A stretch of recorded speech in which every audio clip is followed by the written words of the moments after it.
guys, this is Brad from Pokemon Card Collector. Just wanted to jump in at the beginning of this video and give a quick shout out to you guys for all the support. Just to say thank you.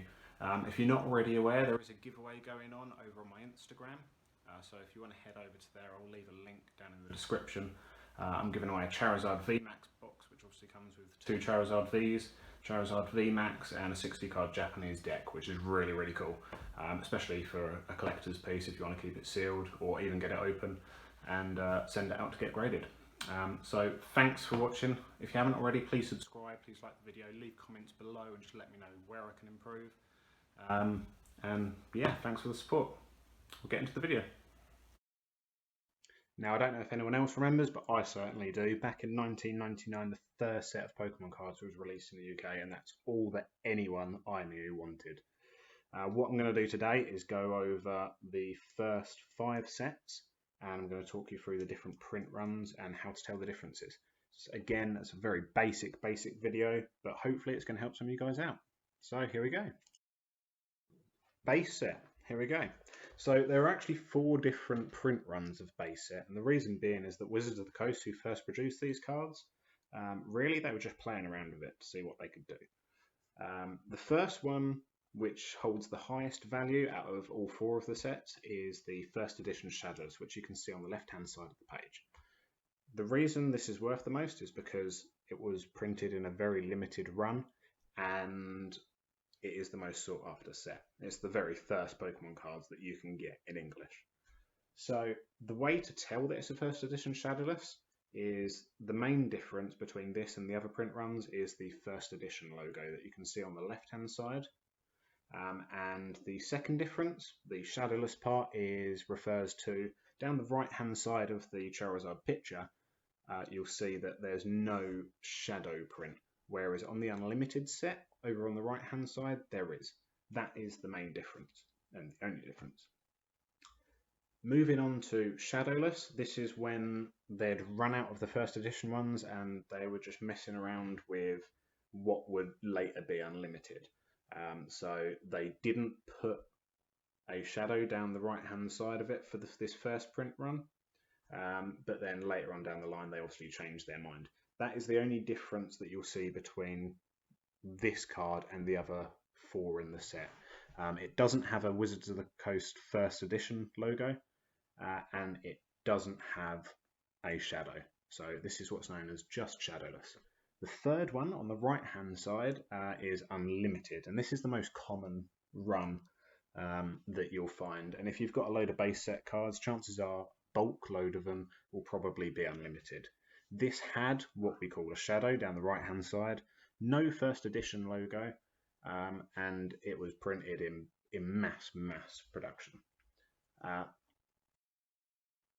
Finally, we move on to 4th print. So 4th print doesn't look any different to Unlimited, which I've just covered. However, in the bottom right hand side in the copywriting, it will say the years 1999 to 2000, whereas all the other 3 I've just spoken about will just say 1999. So moving on 6 months down the line, and the UK received Jungle. Now this set consisted of 64 cards and only 2 different print runs. The first one was a first edition print run. It looked a lot like the Unlimited cards from base set with a shadow down the right hand side. The only difference was that it had a first edition logo printed on the left hand side. You'll also notice that with Jungle set, Wizards of the Coast started including set symbols. So on the right hand side opposite to the first edition symbol, you'll see the logo for Jungle. If you've got any cards with this logo on, that will denote that it's from the Jungle set. There's also an Unlimited run. The only difference between that and the first edition is the disappearance of the first edition stamp. The third expansion for Pokemon TCG was Fossil Set. Now, this came out in October of 1999 and included an additional 62 cards. Now, the print runs themselves were no different from the previous print run in the Jungle set. So you had your first edition with the first edition stamp on the left hand side. You had the new fossil symbol on the right hand side and a shadow down the side of the card. This also went to an Unlimited run, and again, like Jungle before it, it was no different from the first edition except the first edition stamp.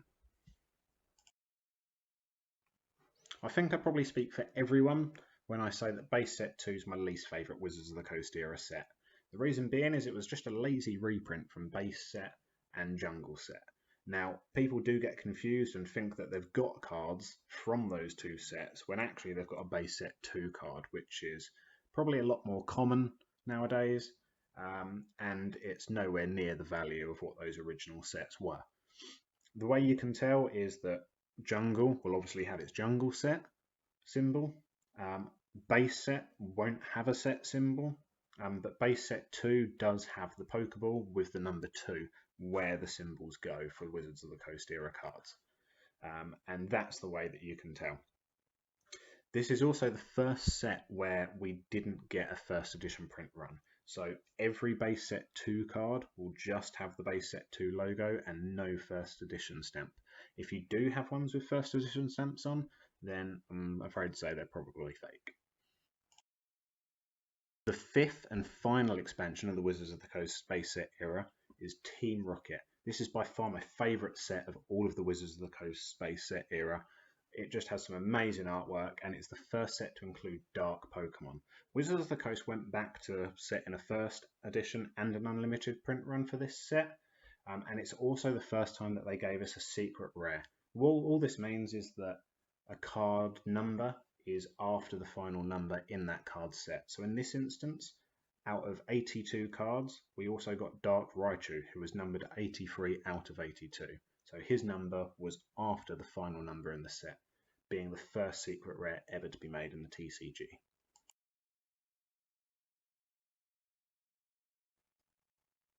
As well as making the Pokemon TCG expansions, Wizards of the Coast were producing promotional cards known as Black Star promos. These cards had a number but didn't have an out of number printed on them, because when they were being made, they simply did not know how many were going to be produced. These cards were given out at Pokemon League events, Pokemon Center openings, the Pokemon movie, and also a number of different ways. There's 53 Wizards of the Coast era Black Star promos, but the Black Star promos are still being produced today with modern sets, and they're just as fun to collect as the modern sets, but you get them in GX collection boxes, tins, new films when they're released, and still at League promos. So watch out for them. Cool, so that is it for today. Thank you very much for being with me for this long. If you've already listened to this whole video, then that's about 10 minutes of me going on, so hats off to you, you've done well. I'll be back later on in the week with some pack openings. We're going to be also opening one of those Charizard VMAX boxes so you can see what's inside.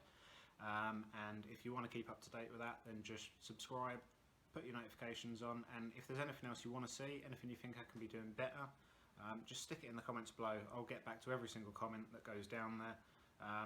Stay safe, guys, and I'll see you soon.